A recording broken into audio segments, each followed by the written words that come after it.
Thank you very much. Thank you very much. It's a great honor. Thank you very much.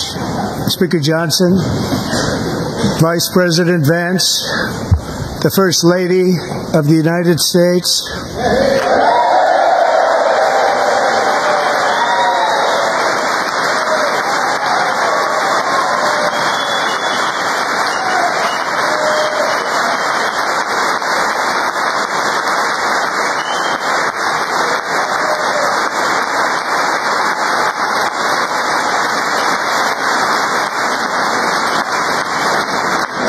members of the United States Congress, thank you very much.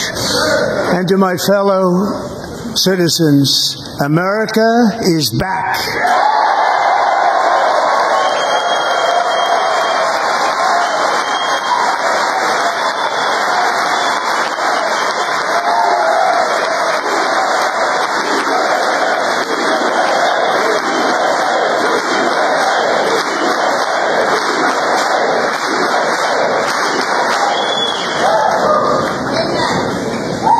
6 weeks ago, I stood beneath the dome of this Capitol and proclaimed the dawn of the golden age of America.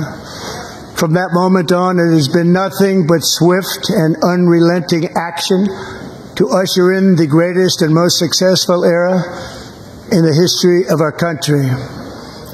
We have accomplished more in 43 days than most administrations accomplished in 4 years or 8 years, and we are just getting started.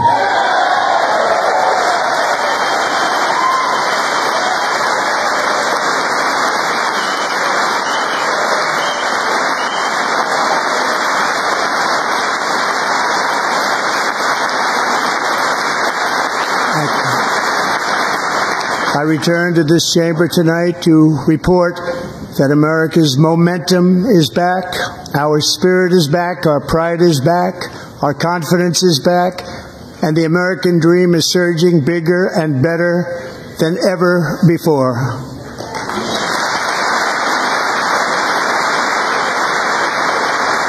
The American dream is unstoppable, and our country is on the verge of a comeback, the likes of which the world has never witnessed and perhaps will never witness again. It's never been anything like it.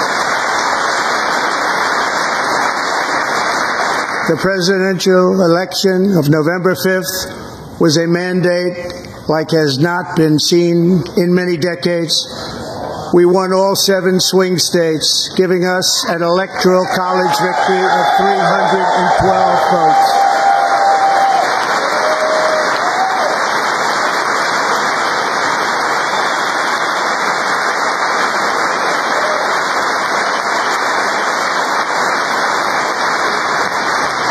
We won the popular vote by big numbers and won counties in our country.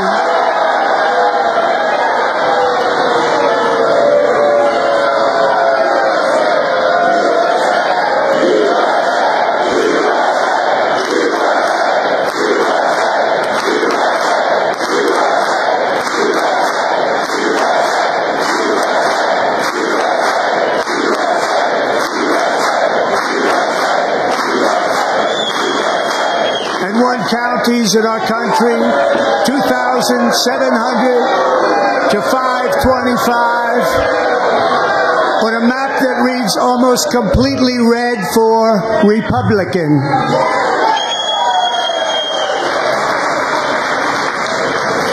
Now, for the first time in modern history, more Americans believe that our country is headed in the right direction than the wrong direction. In fact, it's an astonishing record, 27-point swing, the most ever.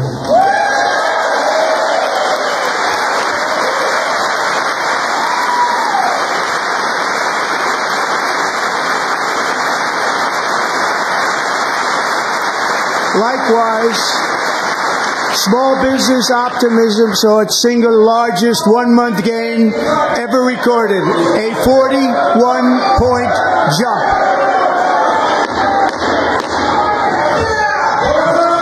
Members Members are directed to uphold and maintain decorum in the House and to cease any further disruptions.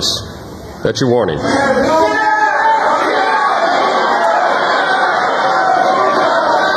Members are engaging in willful and continuing breach of decorum, and the chair is prepared to direct the Sergeant-at-Arms to restore order to the joint session.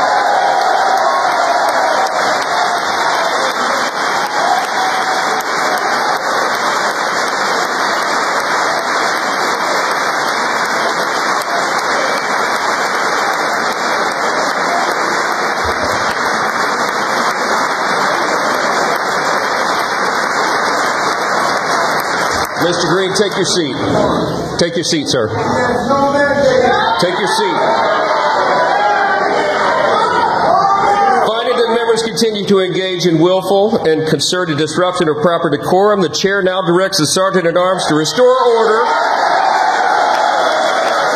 Remove this gentleman from the chamber.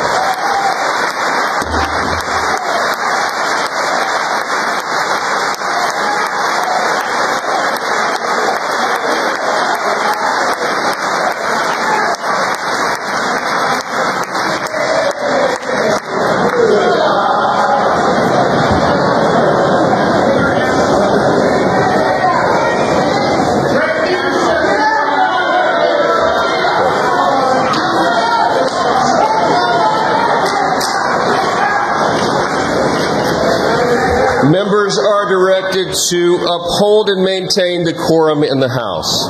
Mr. President, you continue. Thank you.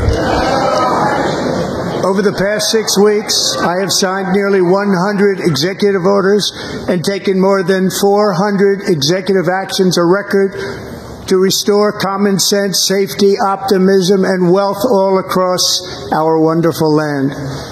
The people elected me to do the job, and I'm doing it.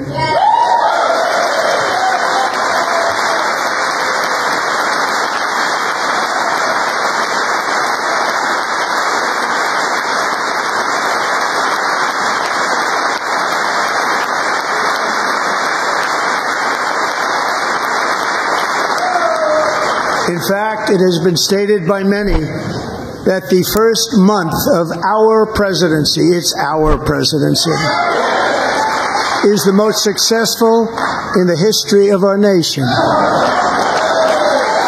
By many.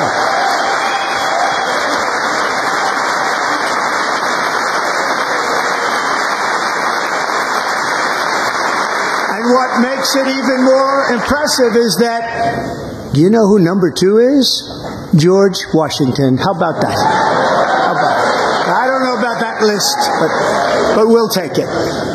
Within hours of taking the oath of office, I declared a national emergency on our southern border, and I deployed the U.S. military and Border Patrol to repel the invasion of our country. And what a job they've done. As a result, illegal border crossings last month were by far the lowest ever recorded, ever.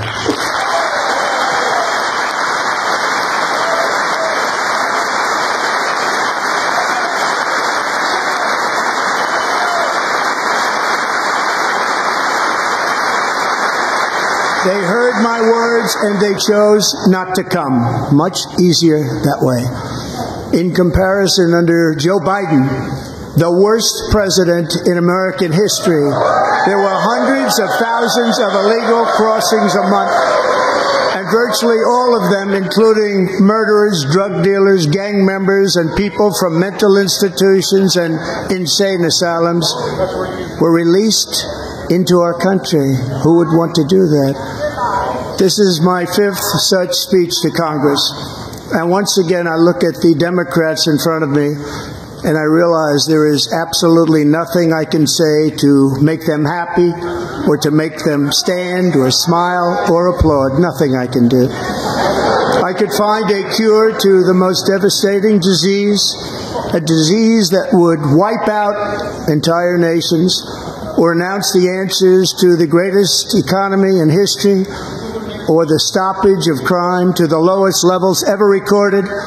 And these people sitting right here will not clap, will not stand, and certainly will not cheer for these astronomical achievements. They won't do it, no matter what. Five times I've been up here.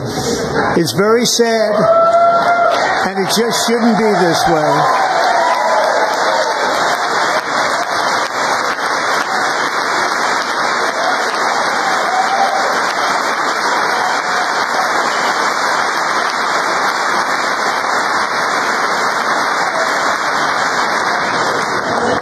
So Democrats sitting before me, for just this one night, why not join us in celebrating so many incredible wins for America? For the good of our nation, let's work together and let's truly make America great again.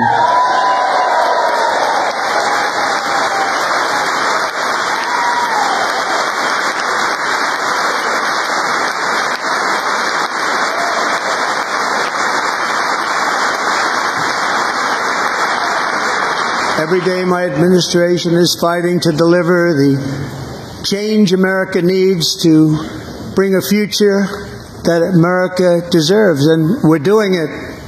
This is a time for big dreams and bold action.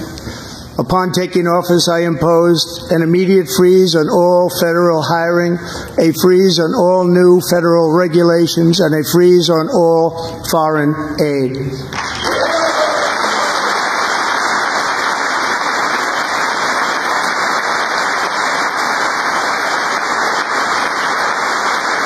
I terminated the ridiculous Green New Scam. I withdrew from the unfair Paris Climate Accord, which was costing us trillions of dollars that other countries were not paying.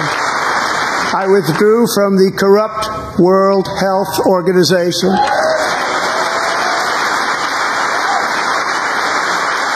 And I also withdrew from the anti-American UN Human Rights Council.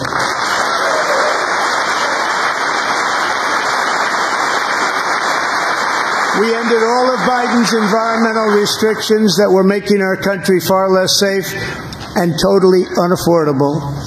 And importantly, we ended the last administration's insane electric vehicle mandate, saving our auto workers and companies from economic destruction.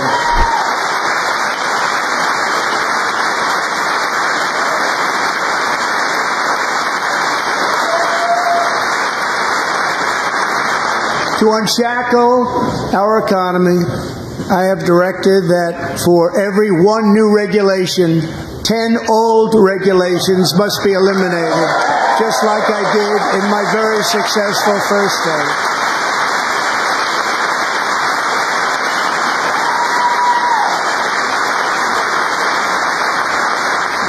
In that first term, we set records on ending unnecessary rules and regulations like no other president had done before. We ordered all federal workers to return to the office. They will either show up for work in person or be removed from their job.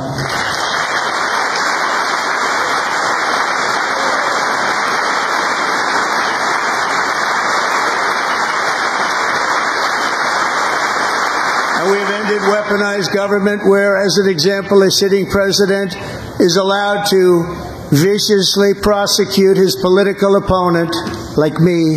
How did that work out? Not too good. Not too good.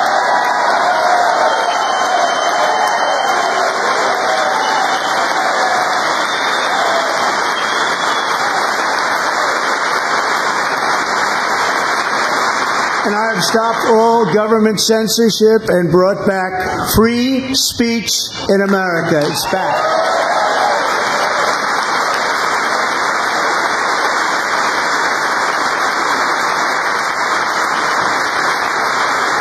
And 2 days ago, I signed an order making English the official language of the United States of America.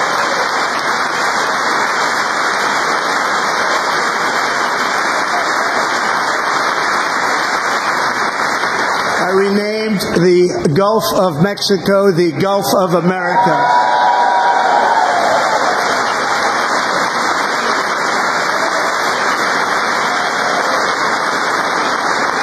And likewise, I renamed for a great president, William McKinley, Mount McKinley again. Beautiful Alaska. We love Alaska. We've ended the tyranny of so-called diversity, equity, and inclusion policies all across the entire federal government and indeed the private sector and our military. And our country will be woke no longer.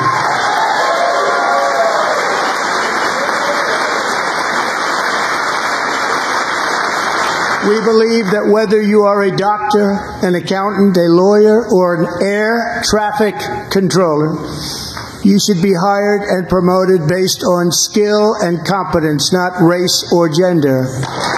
Very important.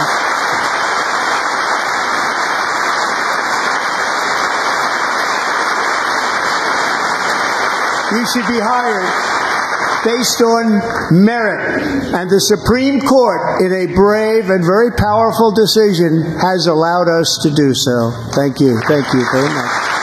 Thank you. We have removed the poison of critical race theory from our public schools, and I signed an order making it the official policy of the United States government that there are only two genders, male and female.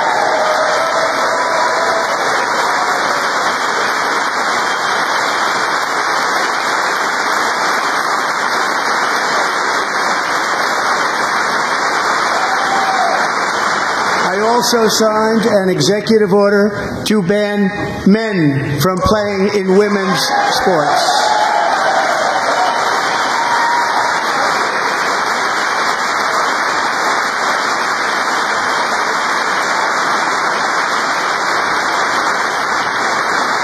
Years ago, Peyton McNabb was an all-star high school athlete, one of the best, preparing for a future in college sports. But when her girls' volleyball match was invaded by a male, he smashed the ball so hard in Peyton's face, causing traumatic brain injury, partially paralyzing her right side and ending her athletic career. It was a shot like she's never seen before. She's never seen anything like it. Peyton is here tonight in the gallery, and Peyton, from now on, schools will kick the men off the girls' team, or they will lose all federal funding.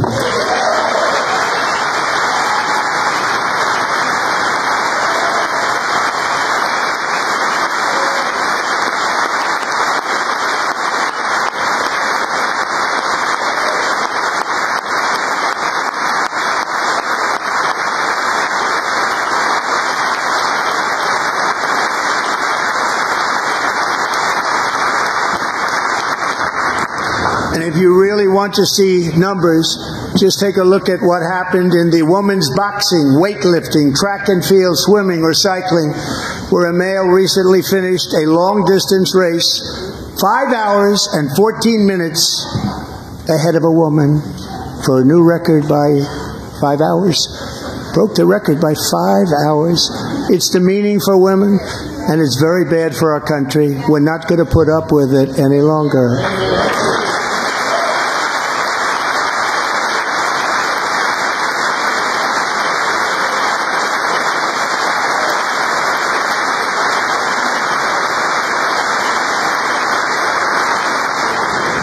What I have just described is only a small fraction of the common sense revolution that is now, because of us, sweeping the entire world.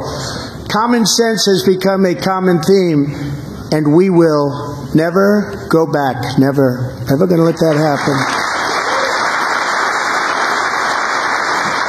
Among my very highest priorities is to rescue our economy and get dramatic and immediate relief to working families.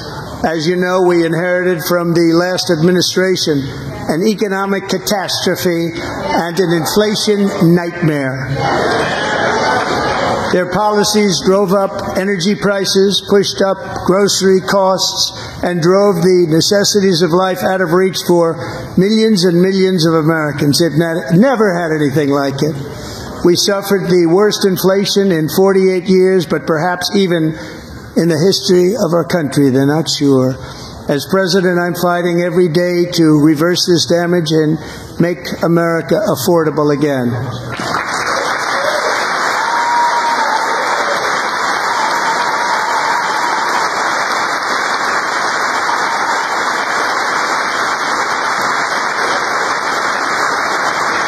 Joe Biden especially let the price of eggs get out of control. The egg price is out of control. And we're working hard to get it back down. Secretary, do a good job on that. You inherited a total mess from the previous administration. Do a good job.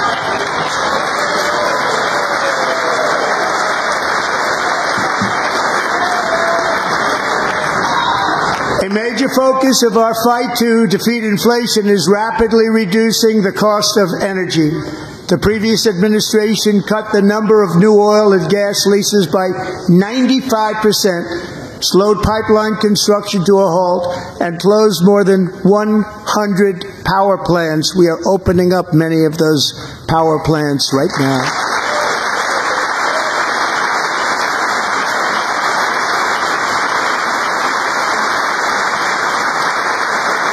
And frankly, we have never seen anything like it. That's why on my first day in office, I declared a national energy emergency. As you've heard me say many times, we have more liquid gold under our feet than any nation on earth, and by far. And now I fully authorize the most talented team ever assembled to go and get it. It's called Drill, Baby, Drill.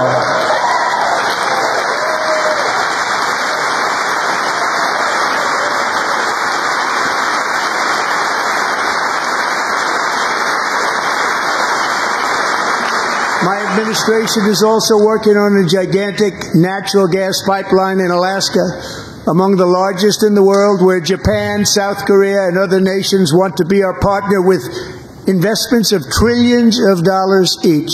There's never been anything like that one. It will be truly spectacular. It's all set to go. The permitting is gotten. And later this week, I will also take historic action to dramatically expand production of critical minerals and rare earths here in the USA.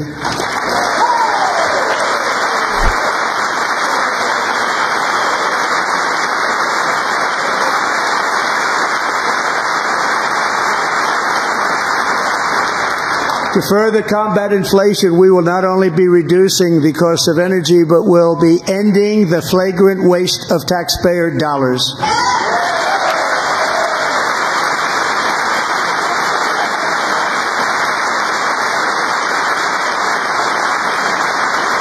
And to that end, I have created the brand new Department of Government Efficiency. GOES. Perhaps you've heard of it. Perhaps.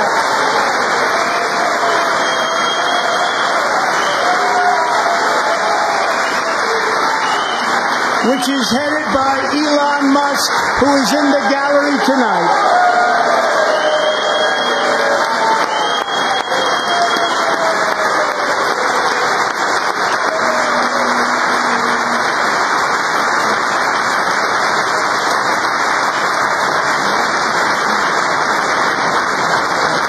Thank you, Elon. He's working very hard. He didn't need this.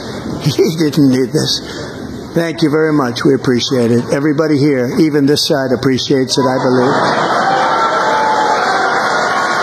They just don't want to admit that. Just listen to some of the appalling waste we have already identified. $22 billion from HHS to provide free housing and cars for illegal aliens. $45 million for diversity, equity, and inclusion scholarships in Burma. $40 million to improve the social and economic inclusion of sedentary migrants. Nobody knows what that is. $8 million to promote LGBTQI+ in the African nation of Lesotho, which nobody has ever heard of.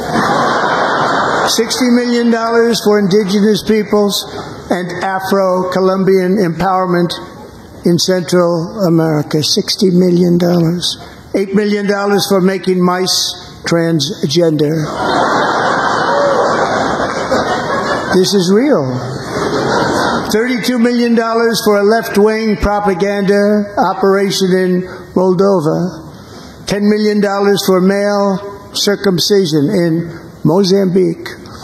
$20 million for the Arab Sesame Street in the Middle East. It's a program. $20 million for a program. $1.9 billion to recently created Decarbonization of Homes Committee, headed up, and we know she's involved. Just at the last moment, the money was passed over by a woman named Stacey Abrams. Have you ever heard of her? A $3.5 million consulting contract for lavish fish monitoring. $1.5 million for voter confidence in Liberia. $14 million for social cohesion in Mali. $59 million for illegal alien hotel rooms in New York City. He's a real estate developer. He's done very well. $250,000 to increase vegan local climate action innovation in Zambia. $42 million for social and behavior change in Uganda. $14 million for improving public procurement in Serbia. $47 million for improving learning outcomes in Asia. Asia's doing very well with learning. You know what we're doing. Should use it ourselves. And $101 million for DEI contracts at the Department of Education. The most ever paid, nothing even like it. Under the Trump administration, all of these scams, and they're far worse, but I didn't think it was appropriate to talk about them. They're so bad. Many more have been found out and exposed and swiftly terminated by a group of very intelligent, mostly young people, headed up by Elon, and we appreciate it. We found hundreds of billions of dollars of fraud.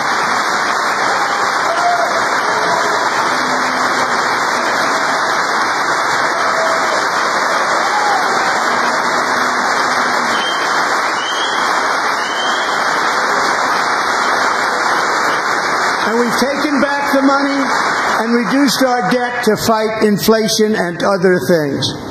Taken back a lot of that money. We got it just in time. This is just the beginning.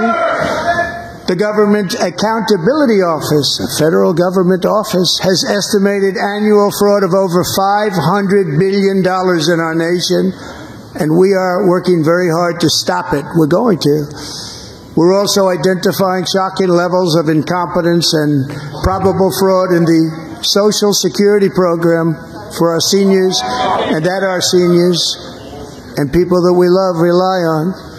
Believe it or not, government databases list 4.7 million Social Security members from people aged 100 to 109 years old.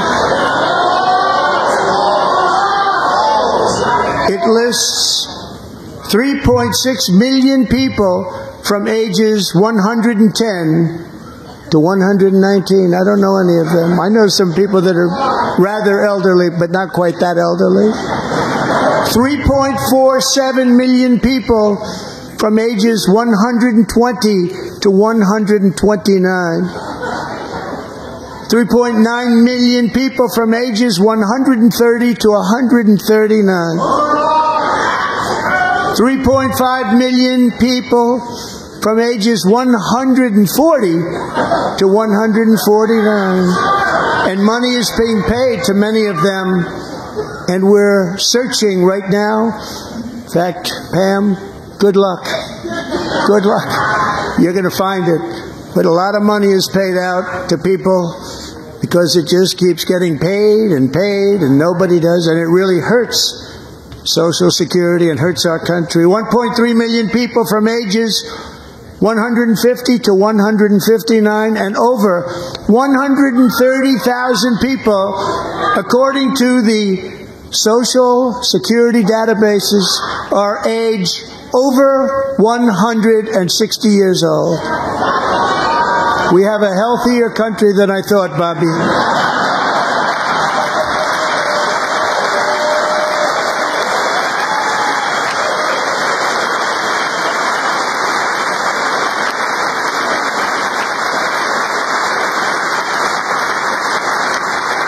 Including, to finish, 1,039 people between the ages of 220 and 229, one person between the age of 240 and 249, and one person is listed at 360 years of age. More than 100 years. More than 100 years older than our country.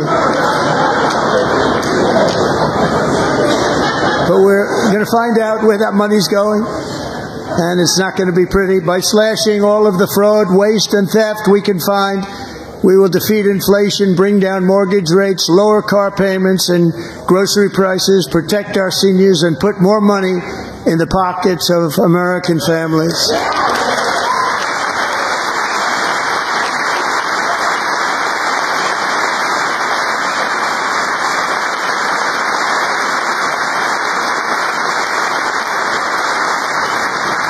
And today interest rates took a beautiful drop, big beautiful drop. It's about time.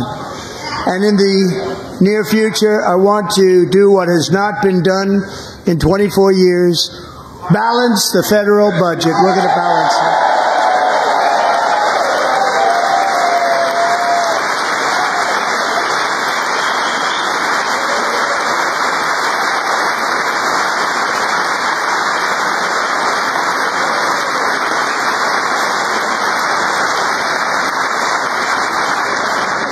With that goal in mind, we have developed in great detail what we are calling the Gold Card, which goes on sale very, very soon.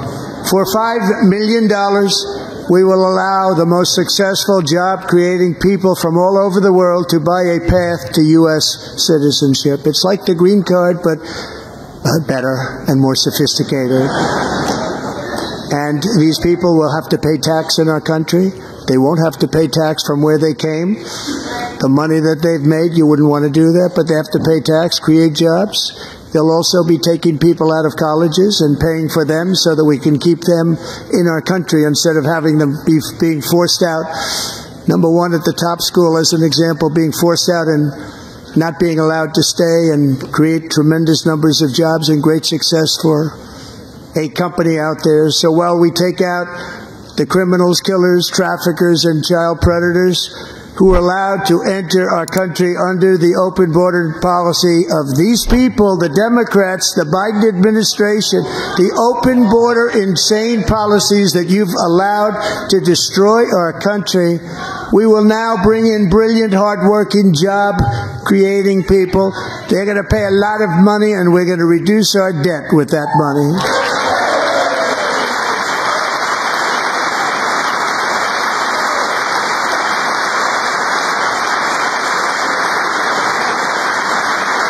Americans have given us a mandate for bold and profound change. For nearly 100 years, the federal bureaucracy has grown until it has crushed our freedoms, ballooned our deficits, and held back America's potential in every possible way. The nation founded by pioneers and risk-takers now drowns under millions and millions of pages of regulations and debt. Approvals that should take 10 days to get instead take 10 years, 15 years, and even 20 years before you're rejected. Meanwhile, we have hundreds of thousands of federal workers who have not been showing up to work. My administration will reclaim power from this unaccountable bureaucracy, and we will restore true democracy to America again.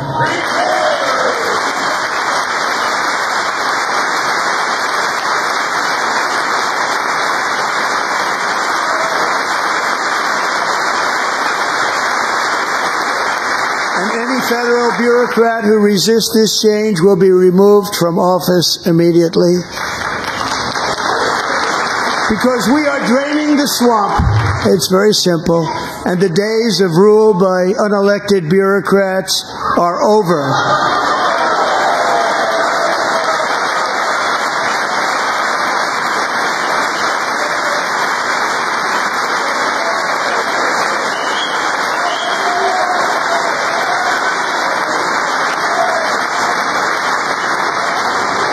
And the next phase of our plan to deliver the greatest economy in history is for this Congress to pass tax cuts for everybody. They're in there. They're waiting for you to vote. And I'm sure that the people on my right, I don't mean the Republican right, but my right here, I'm sure you're going to vote for those tax cuts, because otherwise I don't believe the people will ever vote you into office. So I'm doing you a big favor by telling you that. But I know this group is going to be voting for the tax.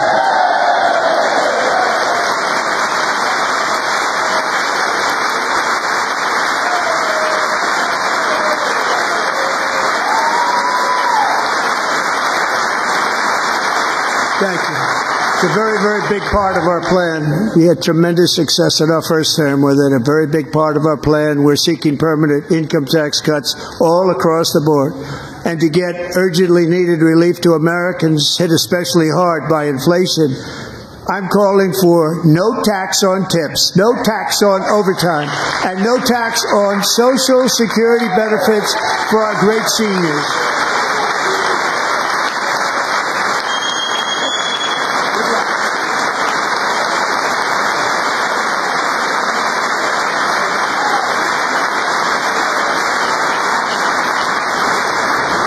And I also want to make interest payments on car loans tax deductible, but only if the car is made in America.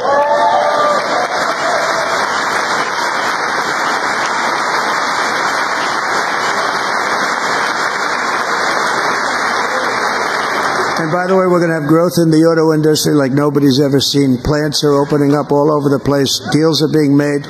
Never seen. That's a combination of the election win and tariffs. It's a beautiful word, isn't it? That, along with our other policies, will allow our auto industry to absolutely boom. It's going to boom.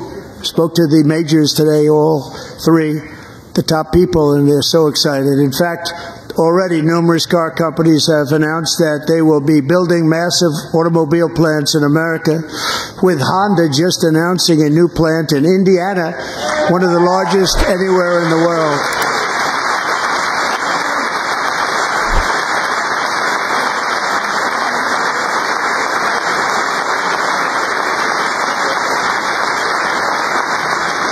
And this has taken place since our great victory on November 5th, a date which will hopefully go down as one of the most important in the history of our country.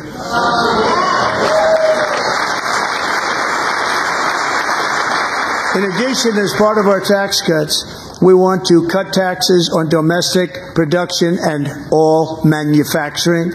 And just as we did before, we will provide 100% expensing. It will be retroactive to January 20th, 2025. And it was one of the main reasons why our tax cuts were so successful in our first term, giving us the most successful economy in the history of our country. First term. We had a great first term.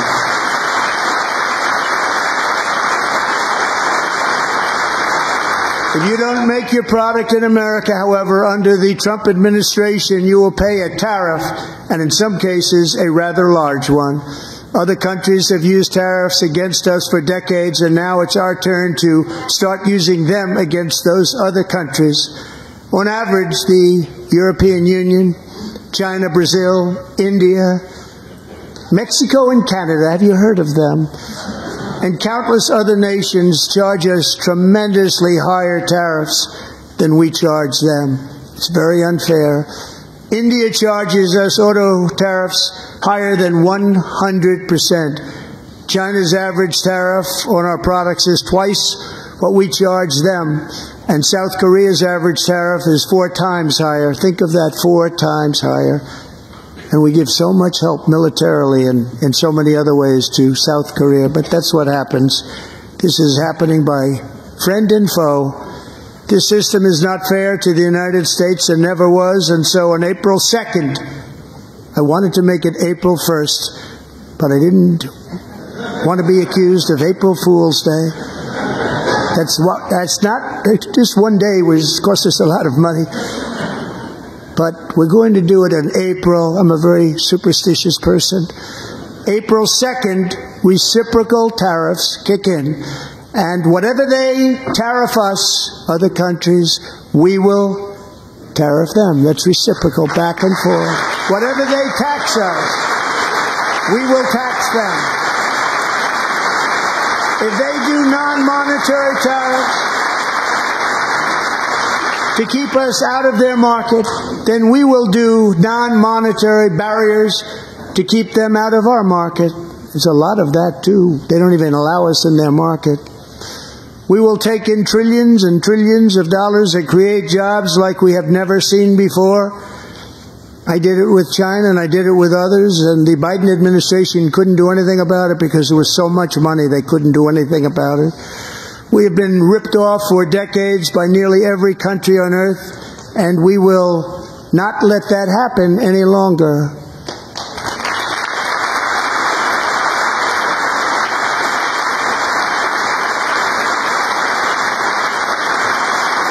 Much has been said over the last 3 months about Mexico and Canada, but we have very large deficits with both of them. But even more importantly, they've allowed fentanyl to come into our country at levels never seen before, killing hundreds of thousands of our citizens and many very young, beautiful people, destroying families. Nobody's ever seen anything like it. They are, in effect, receiving subsidies of hundreds of billions of dollars. We pay subsidies to Canada and to Mexico of hundreds of billions of dollars, and the United States will not be doing that any longer. We're not going to do it any longer.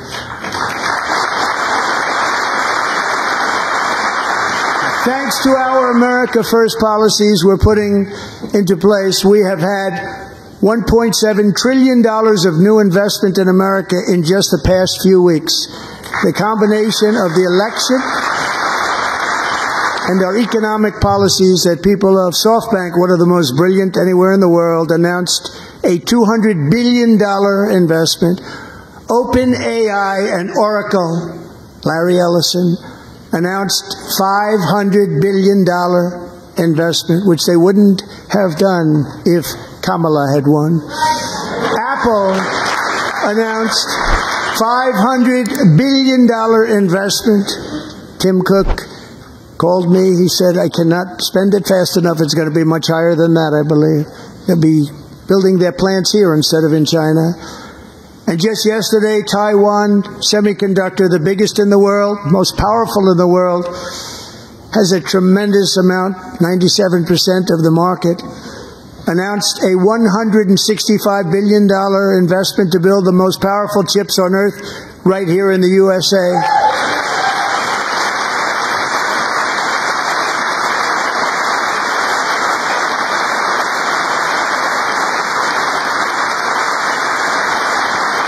And we're not giving them any money. Your CHIPS Act is a horrible, horrible thing. We give hundreds of billions of dollars, and it doesn't mean a thing. They take our money and they don't spend it.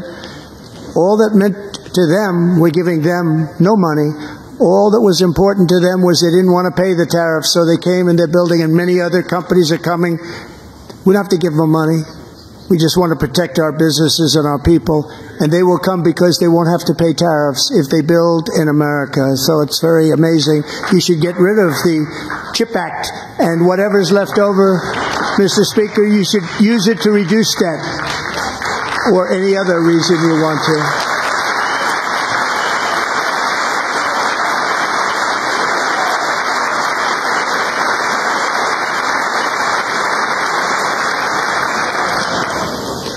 Our new trade policy will also be great for the American farmer. I love the farmer, who will now be selling into our home market, the USA, because nobody is going to be able to compete with you. Because there's goods that come in from other countries and companies. They're really in a bad position in so many different ways. They're uninspected. They may be very dirty and disgusting, and they come in and they pour in, and they hurt our American farmers. The tariffs will go on agricultural product coming into America, and our farmers, starting on April 2nd, it may be a little bit of an adjustment period. We had that before when I made the deal with China, $50 billion of purchases, and I said, just bear with me, and they did. They did. Probably have to bear with me again, and this will be even better. That was great. The problem with it was that Biden didn't enforce it. He didn't enforce it. $50 billion of purchases, and we were doing great, but Biden did not enforce it, and it hurt our farmers. But our farmers are going to have a field day right now. So to our farmers, have a lot of fun. I love you too. I love you too. It's all going to happen.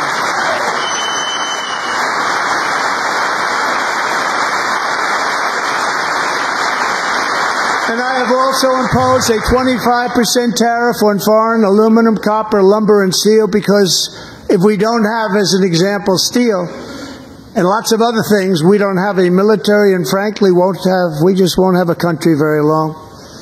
Here today is a proud American steelworker, fantastic person from Decatur, Alabama, Jeff Denard. Has been working at the same steel plant for 27 years in a job that has allowed him to serve as the captain of his local volunteer fire department, raised 7 children with his beautiful wife, Nicole, and over the years provide a loving home for more than 40 foster children. So great, Jeff.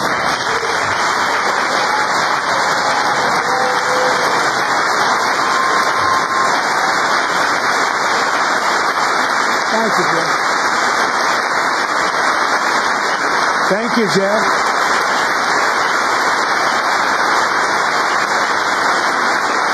Stories like Jeff's remind us that tariffs are not just about protecting American jobs. They're about protecting the soul of our country. Tariffs are about making America rich again and making America great again, and it's happening, and it will happen rather quickly. There'll be a little disturbance, but we're okay with that. It won't be much. No, you're not. Oh. And look where Biden took us. Very low, the lowest we've ever been. Jeff, I want to thank you very much. And I also want to recognize another person who has devoted herself to foster care community. She worked so hard on it. A very loving person, our magnificent First Lady of the United States.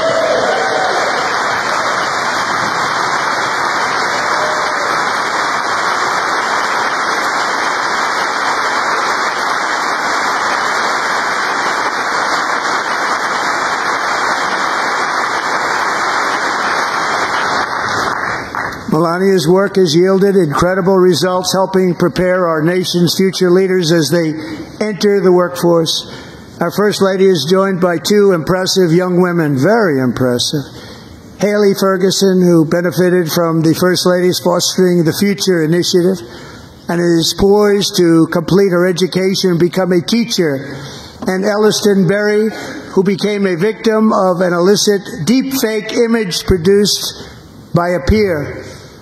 With Elliston's help, the Senate just passed the Take It Down Act, and this is so important. Thank you very much, John. John Thune, thank you. Stand up, John. Thank you, John.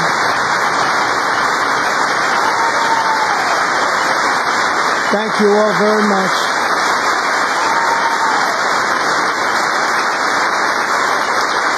Thank you. And thank you to John Thune and the Senate. Great job. To criminalize the publication of such images online is a terrible, terrible thing. And once it passes the House, I look forward to signing that bill into law. Thank you. And I'm going to use that bill for myself, too, if you don't mind. Because nobody gets treated worse than I do online. Nobody. That's great. Thank you very much to the Senate. Thank you. But if we truly care about protecting Americans' children, no step is more crucial than securing America's borders. Over the past 4 years, 21 million people poured into the United States. Many of them were murderers, human traffickers, gang members, and other criminals from the streets of dangerous cities all throughout the world.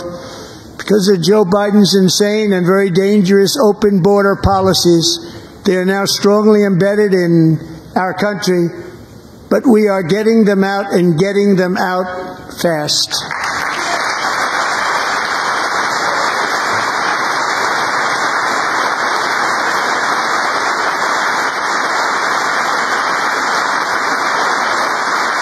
And I want to thank Tom Homan and Christy. I want to thank you and Paul of Border Patrol.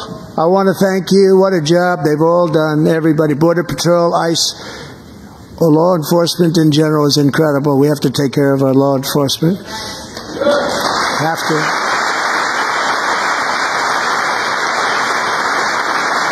Last year,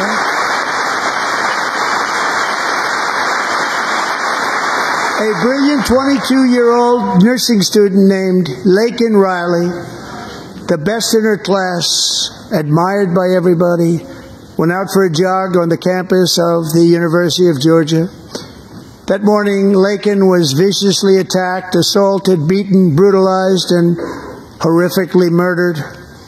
Laken was stolen from us by a savage illegal alien gang member who was arrested while trespassing across Biden's open southern border and then set loose into the United States under the heartless policies of that failed administration. It was indeed a failed administration. He had then been arrested and released in a Democrat-run sanctuary city, a disaster, before ending the life of this beautiful young angel. With us this evening are Laken's beloved mother, Allison, and her sister, Lauren.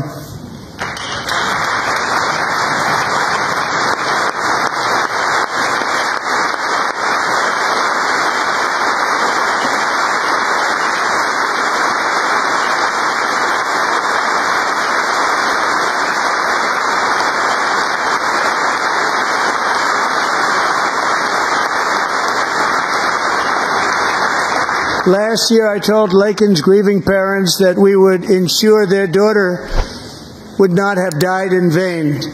That's why the very first bill I signed into law as your 47th president mandates the detention of all dangerous criminal aliens who threaten public safety. It's a very strong, powerful act.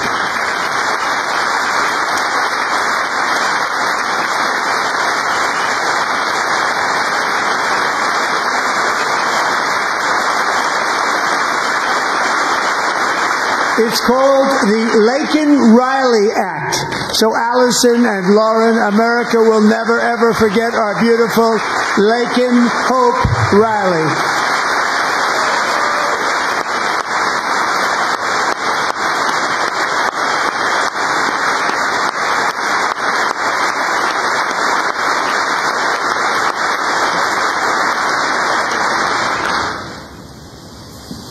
Thank you very much. Since taking office, my administration has launched the most sweeping border and immigration crackdown in American history, and we quickly achieved the lowest numbers of illegal border crossers ever recorded. Thank you.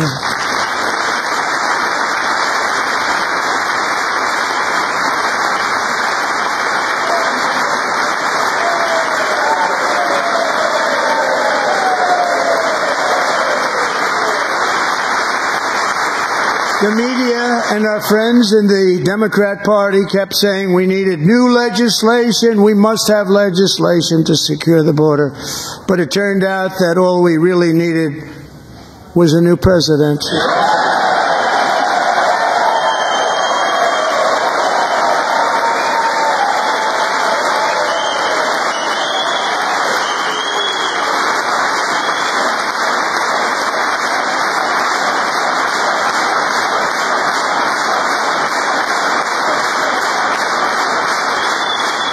Thank you. Joe Biden didn't just open our borders, he flew illegal aliens over them. to overwhelm our schools, hospitals, and communities throughout the country. Entire towns like Aurora, Colorado, and Springfield, Ohio, buckled under the weight of the migrant occupation and corruption like nobody's ever seen before. Beautiful towns destroyed.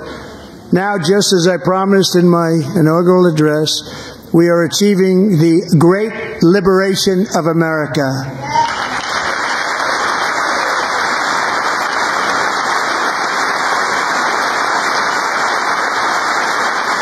But there still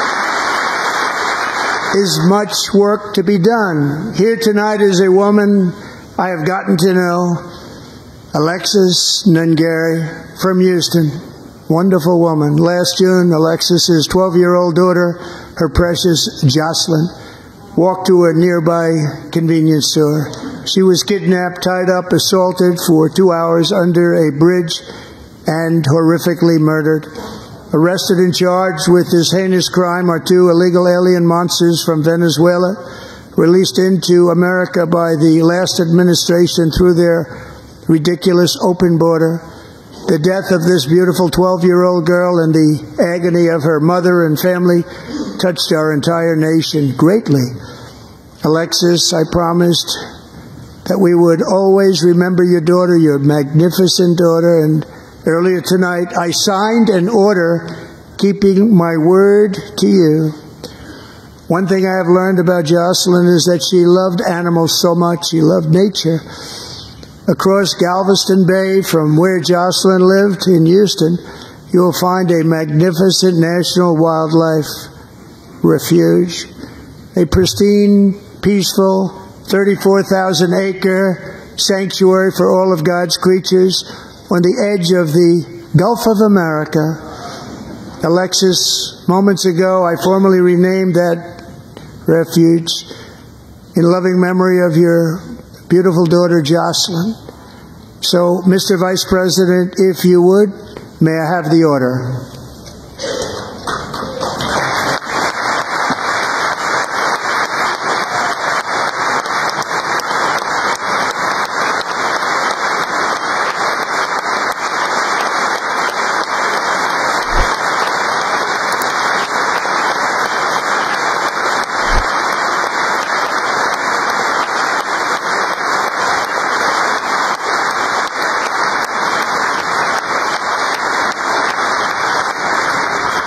Thank you very much. All three savages charged with Jocelyn and Lakin's murders were members of the Venezuelan prison gang, the toughest gang, they say, in the world, known as Tren de Aragua. 2 weeks ago, I officially designated this gang, along with MS-13 and the bloodthirsty Mexican drug cartels, as foreign terrorist organizations.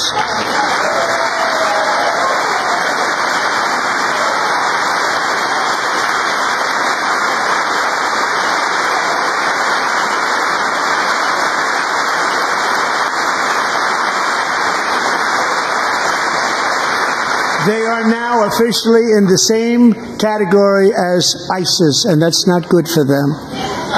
Countless thousands of these terrorists were welcomed into the U.S. by the Biden administration. But now every last one will be rounded up and forcibly removed from our country, or, if they're too dangerous, put in jails, standing trial in this country, because we don't want them to come back ever. With us this evening is a warrior on the front lines of that battle, Border Patrol Agent Roberto Ortiz.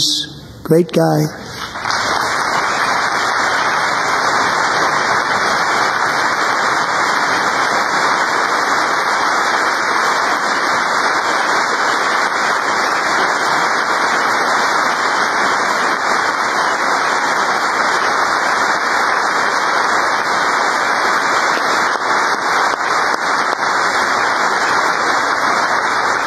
In January, Roberto and another agent were patrolling by the Rio Grande near an area known as Cartel Island. Doesn't sound too nice to me. When heavily armed gunmen started shooting at them, Roberto saw that his partner was totally exposed, at great danger, and he leapt into action, returning fire. and providing crucial seconds for his fellow agent to seek safety, just barely. I have some of the prints of that event, and it was not good.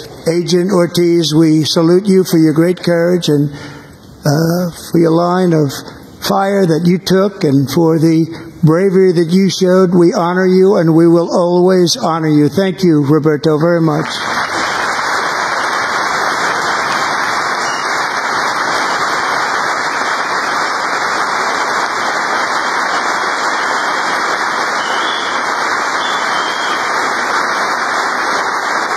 Thank you, Roberto.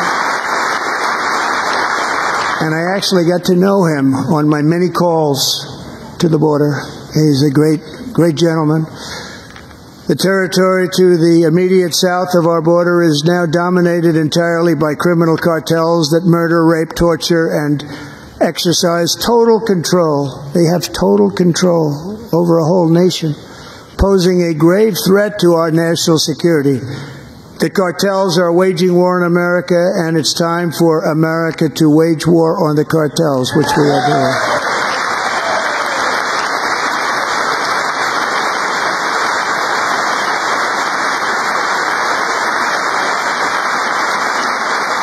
Five nights ago, Mexican authorities, because of our tariff policies being imposed on them, think of this, handed over to us 29 of the biggest cartel leaders in their country. That has never happened before. They want to make us happy. First time ever.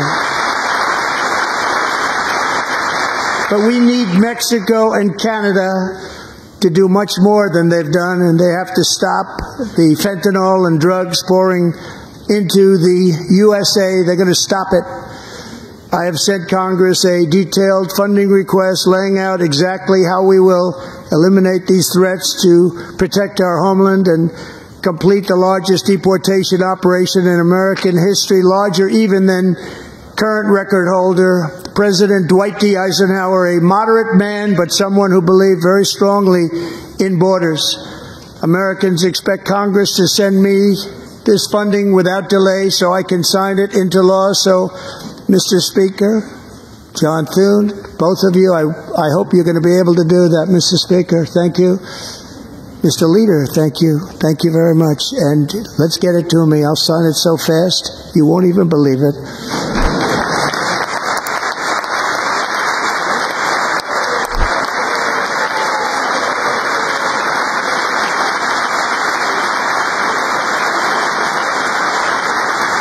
And as we reclaim our sovereignty, we must also bring back law and order to our cities and towns.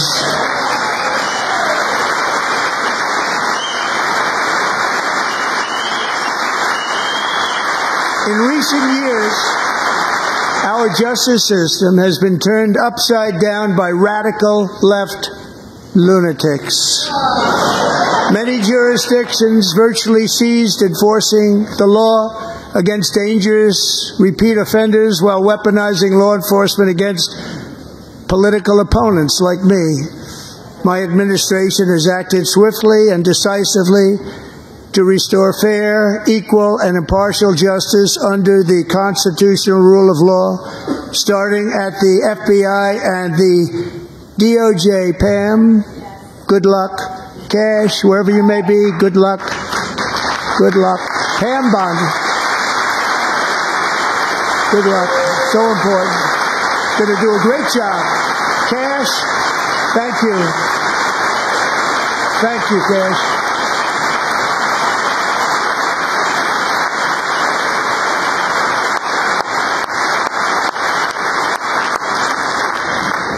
They've already started very strong. They're going to do a fantastic job. You're going to be very proud of them. We're also once again giving our police officers the support, protection, and respect they so dearly deserve. They have to get it. They have such a hard, dangerous job, but we're going to make it less dangerous. The problem is the bad guys don't respect the law, but they're starting to respect it, and they soon will respect it. This also includes our great fire departments throughout the country. Our firemen and women are unbelievable people, and we'll never forget them. And besides that, they voted for me in record numbers, so I have no choice.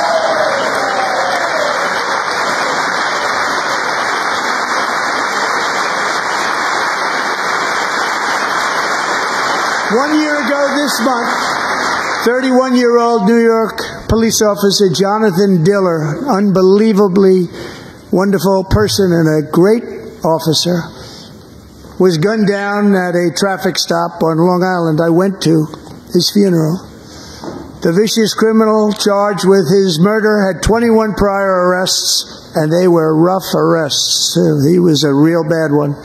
The thug in the seat next to him had 14 prior arrests and went by the name of Killer. He was Killer. He killed other people, they say, a lot of them. I attended Officer Diller's service, and when I met his wife and one-year-old son, Ryan, it was very inspirational, actually.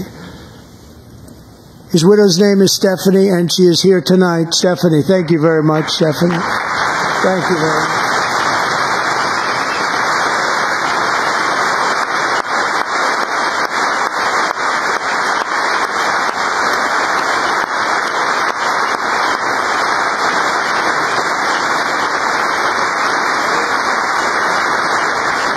Stephanie, we're going to make sure that Ryan knows his dad was a true hero, New York's finest, and we're going to get these cold-blooded killers and repeat offenders off our streets, and we're going to do it fast. Got to stop it.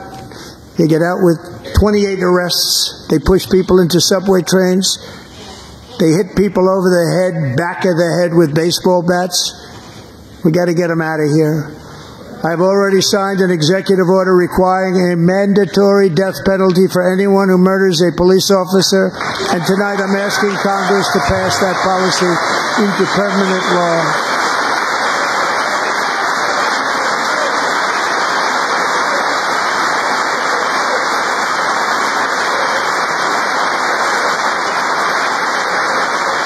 I'm also asking for a new crime bill getting tough on repeat offenders while enhancing protections for America's police officers so they can do their jobs without fear of their lives being totally destroyed. They don't want to be killed. We're not going to let them be killed. Joining us in the gallery tonight is a young man who truly loves our police. His name is DJ Daniel. He is 13 years old, and he has always dreamed of becoming a police officer.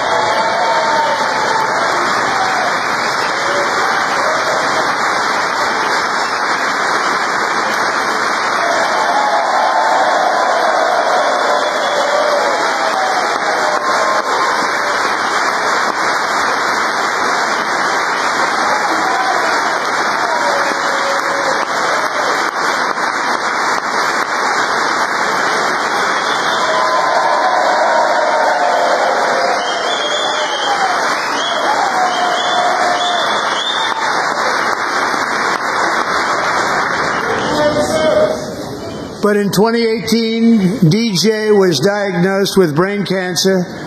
The doctors gave him 5 months at most to live. That was more than 6 years ago.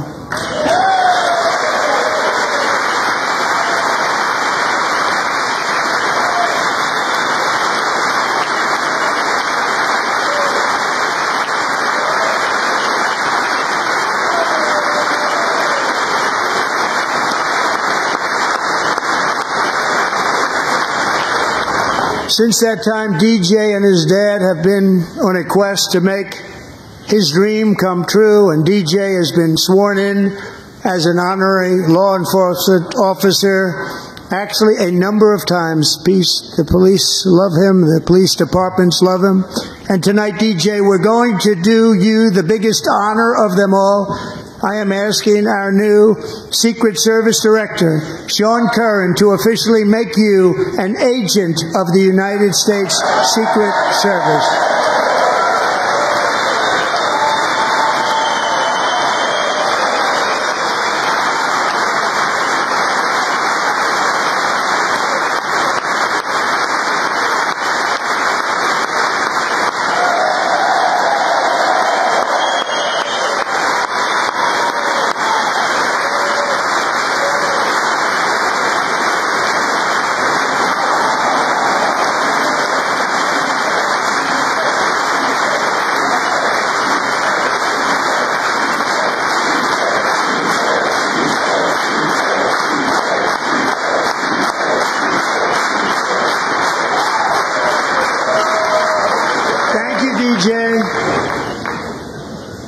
DJ's doctors believe his cancer likely came from a chemical he was exposed to when he was younger.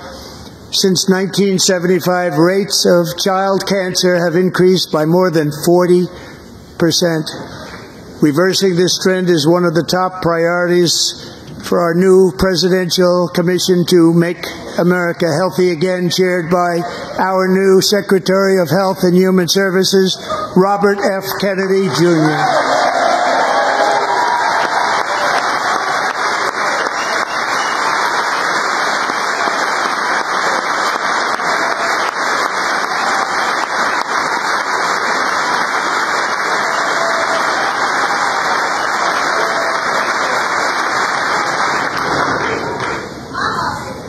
With the name Kennedy, you would have thought everybody over here would have been cheering.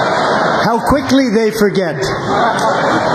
Our goal is to get toxins out of our environment, poisons out of our food supply, and keep our children healthy and strong.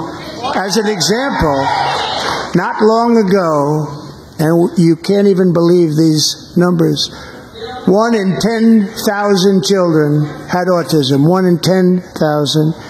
And now it's 1 in 36. There's something wrong. 1 in 36. Think of that.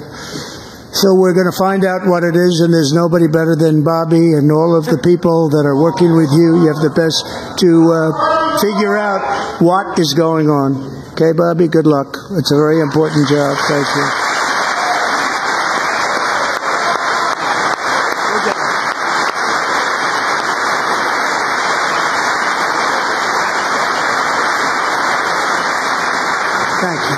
My administration is also working to protect our children from toxic ideologies in our schools.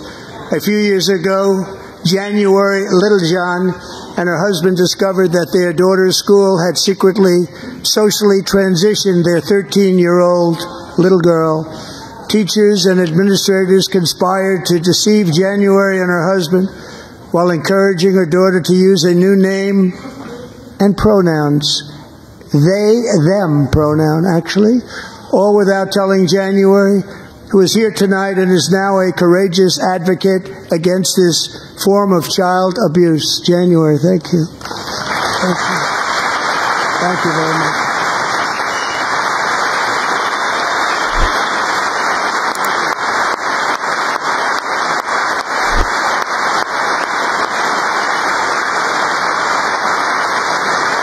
Thank you.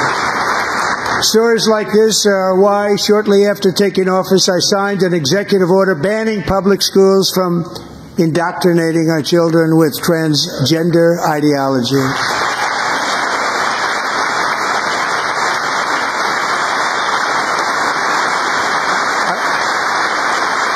I also signed an order to cut off all taxpayer funding to any institution that engages in the sexual mutilation of our youth.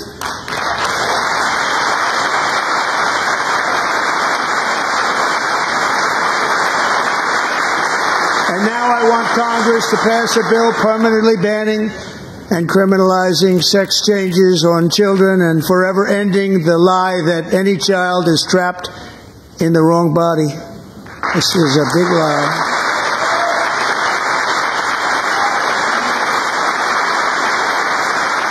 And our message to every child in America is that you are perfect exactly the way God made you.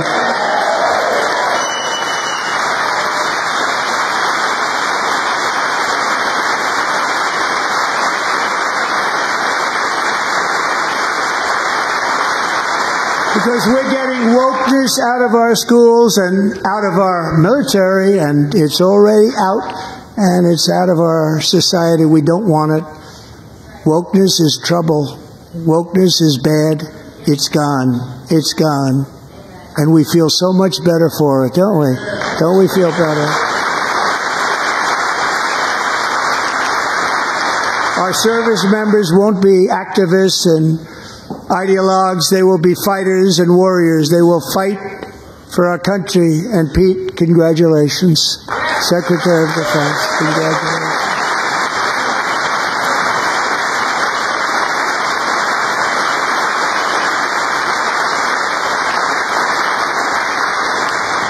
And he's not big into the woke movement, I can tell you. I know him well. I am pleased to report that in January, the U.S. Army had its single best recruiting month in 15 years, and that all armed services are having among the best recruiting results ever in the history of our services. What a difference.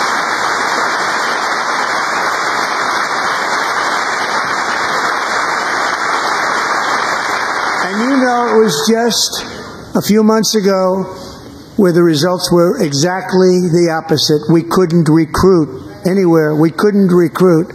Now we're having the best results just about that we've ever had. What a tremendous turnaround. It's really a beautiful thing to see. People love our country again. It's very simple. They love our country, and they love being in our military again. So it's a great thing, and thank you very much. Great job. Thank you.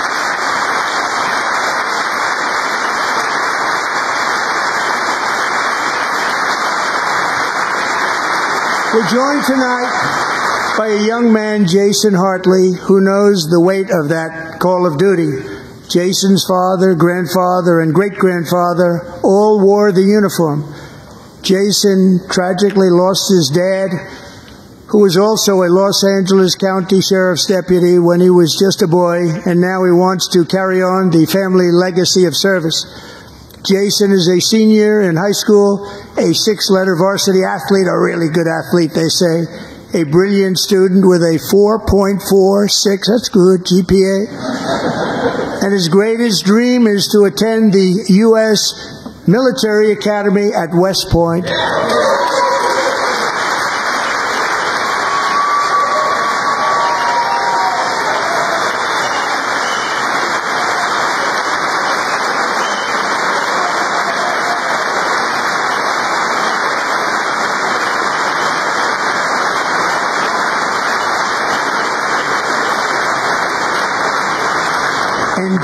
Jason, that's a very big deal getting in. That's a hard one to get into. But I'm pleased to inform you that your application has been accepted. You will soon be joining the Corps of Cadets.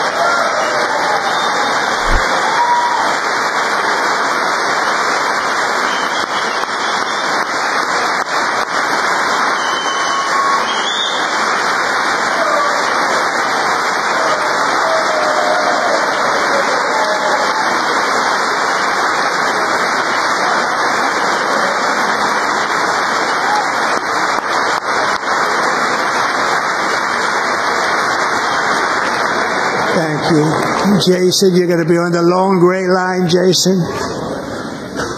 As Commander-in-Chief, my focus is on building the most powerful military of the future. As a first step, I'm asking Congress to fund a state-of-the-art Golden Dome missile defense shield to protect our homeland, all made in the USA.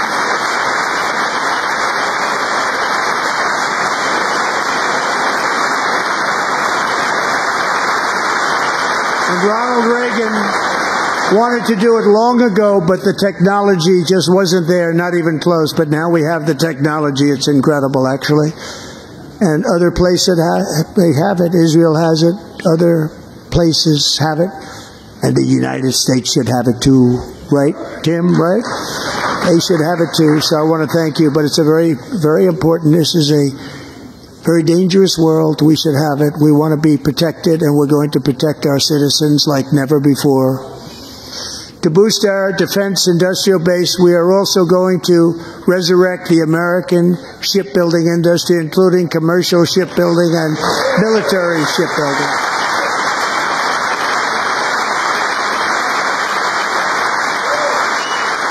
And for that purpose, I am announcing tonight that we will create a new Office of Shipbuilding in the White House and offer special tax incentives to bring this industry home to America where it belongs. We used to make so many ships. We don't make them anymore very much, but we're going to make them very fast, very soon. It will have a huge impact. To further enhance our national security, my administration will be reclaiming the Panama Canal, and we've already started doing it.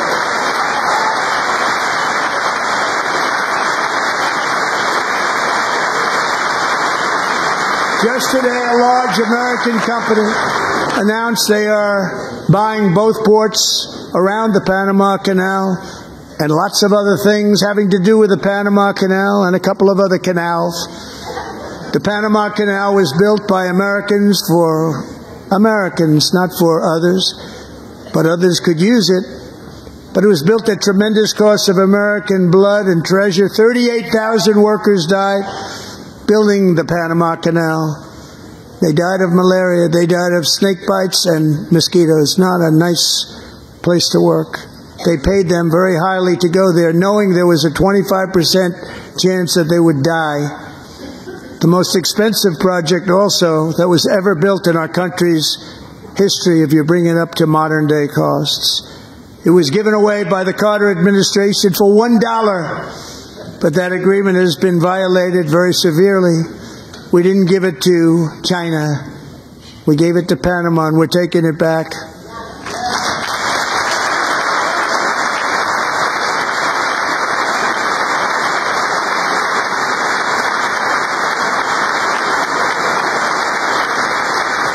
And we have Marco Rubio in charge. Good luck, Marco. Now, we know who to blame if anything goes wrong. Marco's been amazing, and he's going to do a great job. Think of it. He got 100 votes. You know, he was approved with actually 99, but the 100th was this gentleman, and I feel very certain. So let's assume he got 100 votes, and I'm either very, very happy about that or I'm very concerned about it. But he's already proven. I mean, he's a great gentleman. He's respected by everybody, and we appreciate you voting for Marco. He's going to do a fantastic job. Thank you. Thank you. He's doing a great job. Great job. And I also have a message tonight for the incredible people of Greenland. We strongly support your right to determine your own future. And if you choose, we welcome you into the United States of America. We need Greenland for national security and even international security, and we're working with everybody involved to try and get it. But we need it really for international world security, and I think we're going to get it. One way or the other, we're going to get it. We will keep you safe. We will make you rich, and together we will take Greenland to heights like you have never thought possible before. It's a very small population, but very, very large piece of land and very, very important for military security. America is once again standing strong against the forces of radical Islamic terrorism. 3.5 years ago, ISIS terrorists killed 13 American service members and countless others in the Abbey Gate bombing during the disastrous and incompetent withdrawal from Afghanistan. Not that they were withdrawing, it was the way they withdrew. Perhaps the most embarrassing moment in the history of our country. Tonight I am pleased to announce that we have just apprehended the top terrorist responsible for that atrocity, and he is right now on his way here to face the swift sword of American justice.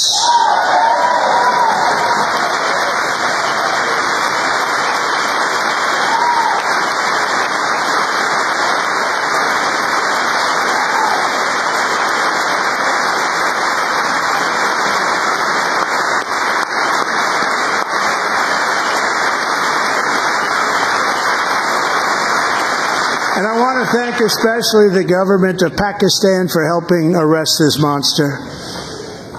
This was a very momentous day for those 13 families who I actually got to know very well, most of them, whose children were murdered, and the many people that were so badly, over 42 people, so badly injured on that fateful day in Afghanistan. What a horrible day. Such incompetence was shown. That when Putin saw what happened, I guess he said, wow, maybe this is my chance. That's how bad it was. Should have never happened. Grossly incompetent people. I spoke to many of the parents and loved ones, and they're all in our hearts tonight. Just spoke to them on the phone. We had a big call every one of them called, and everybody was on the line, and they did nothing but cry with happiness. They were very happy, as happy as you can be under those circumstances. Their child, brother, sister, son, daughter was killed for no reason whatsoever. In the Middle East, we're bringing back our hostages from Gaza. In my first term, we achieved one of the most groundbreaking peace agreements in generations, the Abraham Accords.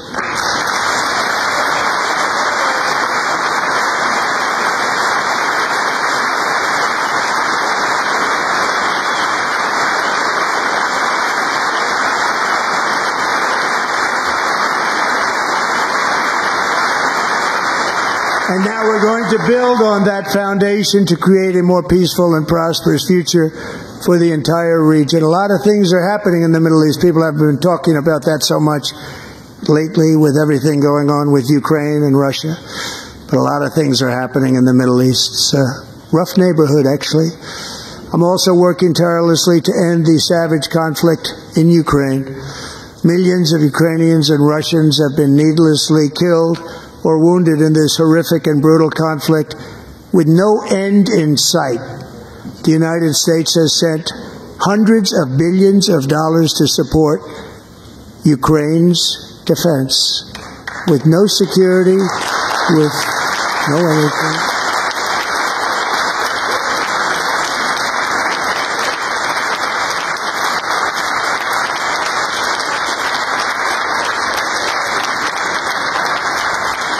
Do you want to keep it going for another 5 years? Yeah, you would say Pocahontas says yes.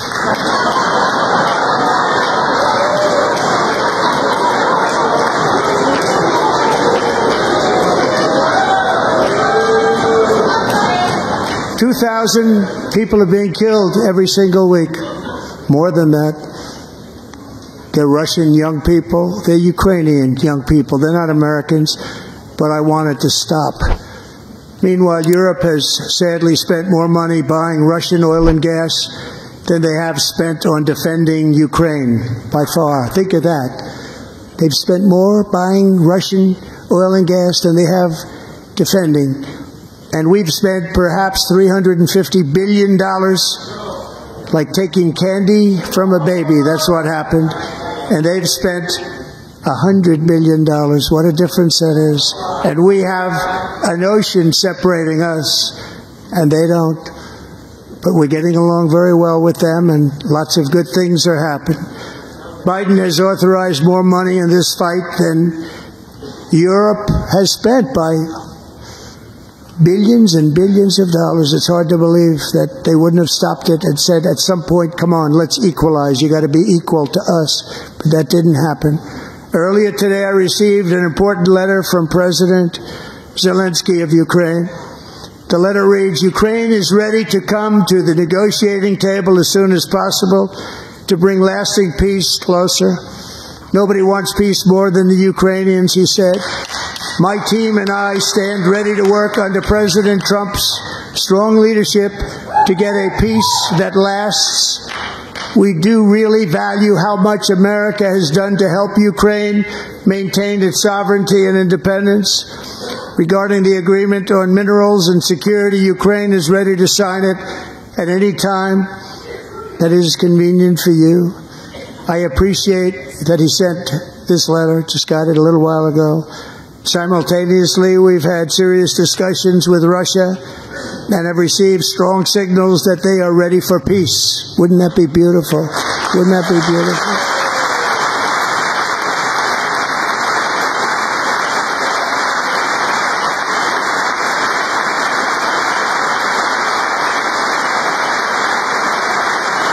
Wouldn't that be beautiful?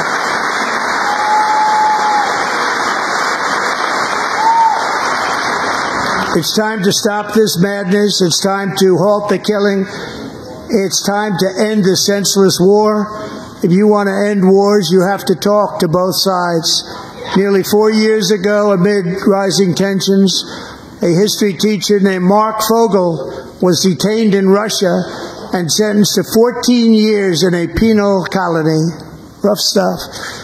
The previous administration barely lifted a finger to help him. They knew he was innocent, but they had no idea where to begin.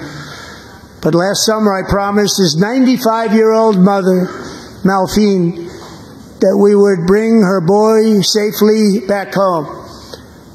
After 22 days in office, I did just that, and they are here tonight.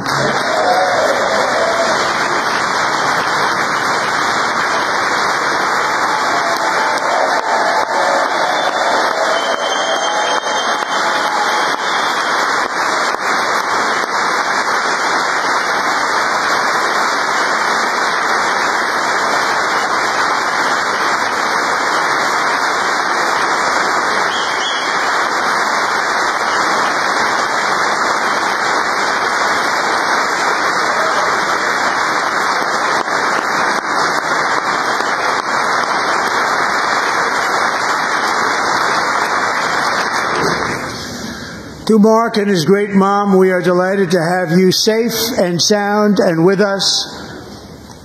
As fate would have it, Mark Fogel was born in a small rural town in Butler, Pennsylvania. Have you heard of it? Where his mother has lived for the past 78 years. I just happened to go there last July 13th for a rally. That was not pleasant. And that is where I met his beautiful mom right before I walked onto that stage. And I told her I would not forget what she said about her son. And I never did I? Never forgot. Less than 10 minutes later, at that same rally, gunfire rang out, and a sick and deranged assassin unloaded 8 bullets from his sniper's perch into a crowd of many thousands of people. My life was saved by a fraction of an inch, but some were not so lucky. Corey Comparator was a firefighter, a veteran, a Christian, a husband, a devoted father, and above all, a protector. When the sound of gunshots pierced the air, it was a horrible sound. Corey knew instantly what it was and what to do. He threw himself on top of his wife and daughters and shielded them from the bullets with his own body. Corey was hit really hard. You know the story from there. He sacrificed his life to save theirs. 2 others, very fine people, were also seriously hit. But thankfully, with the help of 2 great country doctors, we thought they were gone and they were saved. So those doctors had great talent. We're joined by Corey's wife, Helen, who was his high school sweetheart, and their 2 beloved daughters, Allison and Kaylee. Thank you.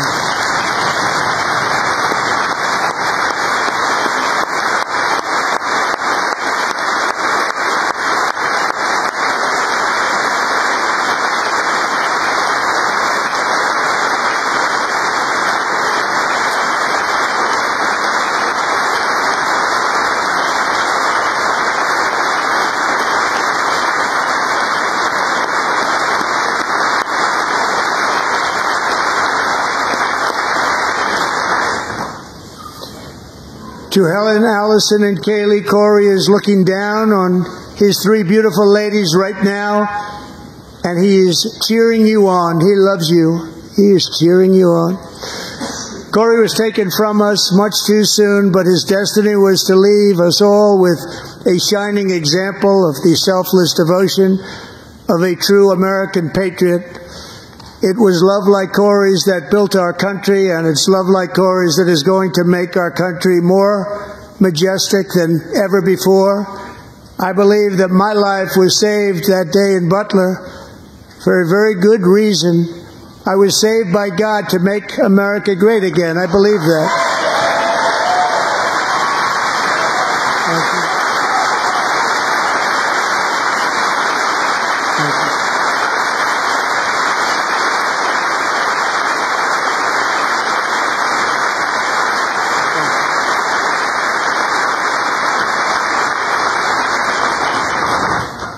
Thank you very much. From the patriots of Lexington and Concord to the heroes of Gettysburg and Normandy, from the warriors who crossed the Delaware to the trailblazers who climbed the Rockies, and from the legends who soared at Kitty Hawk to the astronauts who touched the moon, Americans have always been the people who defied all odds, transcended all dangers, made the most extraordinary sacrifices, and did whatever it took to defend our children, our country, and our freedom. And as we have seen in this chamber tonight, that same strength, faith, love, and spirit is still alive and thriving in the hearts of the American people. Despite the best efforts of those who would try to censor us, silence us, break us, destroy us, Americans are today a proud, free, sovereign, and independent nation that will always be free, and we will fight for it till death. We will never let anything happen to our beloved country, because we are a country of doers, dreamers, fighters, and survivors. Our ancestors crossed a vast ocean, strode into the unknown wilderness, and carved their fortunes from the rock and soil of a perilous and very dangerous frontier. They chased our destiny across a boundless continent. They built the railroads, laid the highways, and graced the world with American marvels like the Empire State Building, the mighty Hoover Dam, and the towering Golden Gate Bridge. They lit the world with electricity, broke free of the force of gravity, fired up the engines of American industry, vanquished the communists, fascists, and Marxists all over the world, and gave us countless modern wonders sculptured out of iron, glass, and steel. We stand on the shoulders of these pioneers who won and built the modern age. These workers who poured their sweat into the skylines of our cities. These warriors who shed their blood on fields of battle and gave everything they had for our rights and for our freedom. Now it is our time to take up the righteous cause of American liberty. And it is our turn to take America's destiny into our own hands and begin the most thrilling days in the history of our country. This will be our greatest era. With God's help, over the next 4 years, we are going to lead this nation even higher, and we are going to forge the freest, most advanced, most dynamic, and most dominant civilization ever to exist on the face of this earth. We are going to create the highest quality of life, build the safest and wealthiest and healthiest and most vital communities anywhere in the world. We are going to conquer the vast frontiers of science, and we are going to lead humanity into space and plant the American flag on the planet Mars and even far beyond.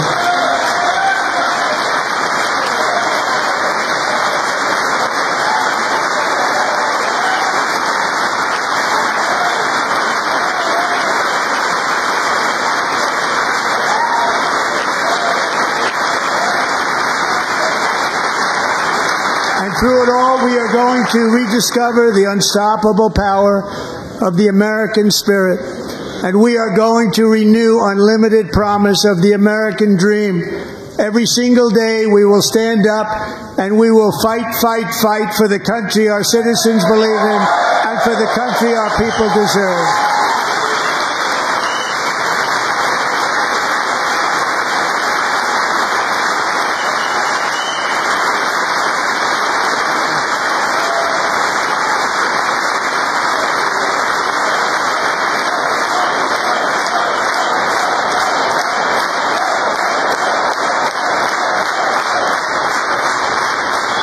My fellow Americans, get ready for an incredible future, because the golden age of America has only just begun.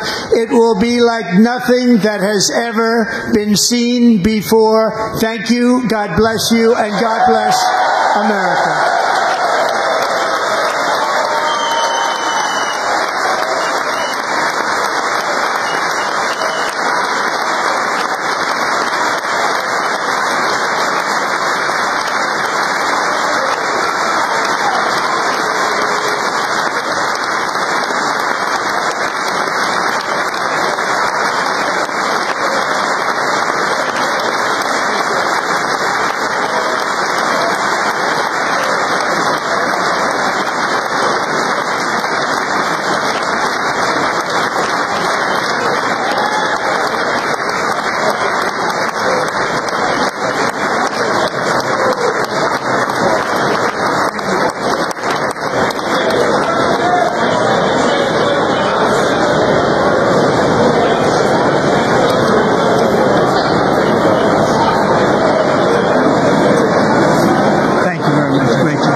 Appreciate it.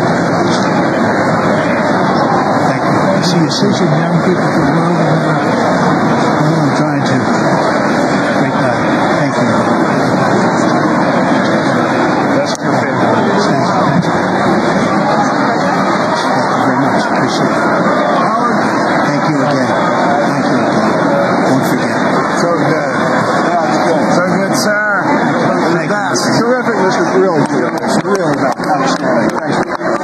Thank you. Yes, sir. Thank you. Good job, Mr. President. Thanks. We got you. Great.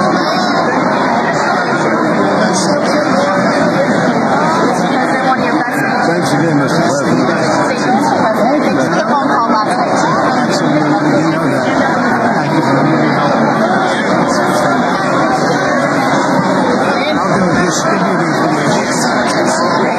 I'm not going to get the sorry. Thank you, everybody. Great speech.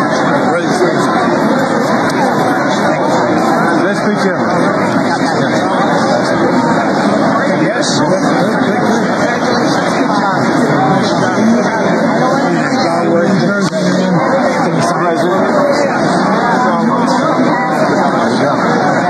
President Roger Williams, thanks for the call. I love Roger Williams. Thank you. You don't have to introduce yourself. Mr. President. I know you better than you do, Roger. Thank you so much. My great baseball. America Good is- job. Great job you're doing. America is back. Thank you so much, Welcome you Mr. back to President. Pennsylvania anytime, sir. They stood for. Thank you all. They stood for another country, not our country. That was phenomenal. It's hard to believe, isn't it? That was fantastic, sir. That was Thank you very much. Thank you. quick selfie. Good job, Mr. President. Great speech. Thanks to you. It's the president back to Pennsylvania. Oh, that was absolutely. West Virginia. Oh, good. Good. How you doing? All right? Did you guys shake his hand earlier? No? You want me to get a picture of you shaking his hand or anything? You're good. Thank you very much. Let's do biofilm. Thank you, darling. Sir, thank you. I love you. Best speech on the Lord ever. It was so good. Thanks So so good. much. You rocked it, Mr. President. We're with you 100%. Crushed. Thank you. Really good. Congratulations. Yeah. Best speech ever. Thank you. It was. Fantastic. Mr. President, that was great. That was awesome.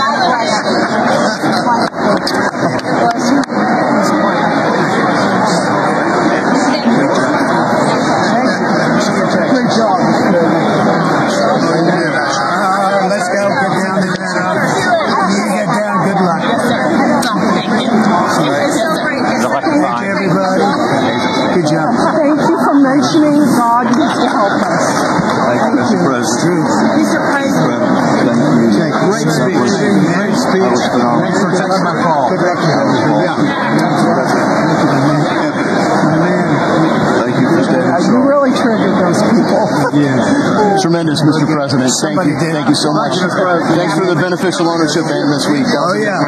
Thanks for mentoring farmers. Well, we love our farmers. Thank you, man. Thank you, Mr. President. You earned this night. Thank you very much. Appreciate it. We're tired. Thank you, man. Proud of you. Thank you, Mr. President. Thank you so much. Thank you. Great again, Brad. Thank you. I did indeed. You better believe it. Very well done, Good sir. endorsement. Very well done. President, home run. Thank you. Great job. You killed it. Mr. President. Thank you, everybody. Thank you. Good job. Thank you. Great to see you. Slam dunk. You're doing good. Thank you, sir. You did amazing, per usual. Thank you. I'll see you. Thank you. Yes, sir. Thank you. Love you, Mr. President. Yes. Thank you, everybody. Look at this beautiful New congressman from Eastern Washington. We've never met. Oh, Michael that's Baumgartner. good. I was one of Mike Leach's best friends. Oh, that's He takes very highly Mike of you. was, he was great. Tremendous. He was a great guy. Great, What a yeah. great. Great. Thank you. Thank you very much. Just 50 you did a great job. Thank you very much. Home run. Home run. Home run. Home run. That was a good one. Good job. Thank you very much. Looking good. Look at him. I need to talk to you about some buildings, some public buildings. You let me know. I will. Yes, sir. Mr. President. Thank you.